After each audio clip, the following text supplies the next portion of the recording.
Ancient Egypt is proof of the fallen angels and the giants being on this earth, and no one can convince me otherwise, okay? On my other account, if you guys have been following, we've been talking about the Book of Enoch, which is a book that was not included in the canon Bible and was found with the Dead Sea Scrolls. This book delves into the third of the angels that rebelled against God and came down to the earth to procreate with mortal women, creating a ravenous species of giant that eventually went rogue and caused mass chaos and hysteria on the earth, which then prompted God to send a flood to eliminate the problem. Now let's get into ancient Egypt. The very first pharaoh of Egypt was named Narmer, and according to Egyptian lore, and not only that, archaeologists as well, this was a time when extraterrestrials walked the earth. And in Egyptian mythology, they say that this is a time when humans mingled and walked with the gods. Now at this point, we know that when the fallen angels came down, they taught humans things that we were never meant to know, such as trying to predict the future with the stars, aka astrology, female divination, believe it or not, makeup,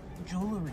All of these things were not meant to be here on this earth. So when they exposed it to humankind, of course at that point they're gonna think that they're God. Mind you, at this point, according to the Book of Enoch, the angels were trying to create their own species by mixing animals and humans. Funny how a lot of the Egyptian gods are half human and half animal. I mean, you can look at the Sphinx. It's supposed to be a deity in Egyptian mythology, and it has the head of a human and the body of an animal. Speaking of the Sphinx, the word Zep-Tepi is engraved on the Sphinx. In Egyptian, Zep-Tepi means I have been here for the first time. Sounds a little bit like the fallen angels being on Earth for the first time, does it not? And also, archaeologists have studied the Sphinx and found that it's rounded around the edges. And the only way they can explain that would be a large amount of water never before seen by man that poured onto this Sphinx and cracked the rock. Sounds a little bit like the break of the firmament, aka Noah's flood, does it not? I mean, if you're still not convinced, let's look at Egyptian hieroglyphics. I mean, there are giants all over these hieroglyphics. This was something so normal to them. Look at the pyramid. Who do you guys think built the pyramids? You can't tell me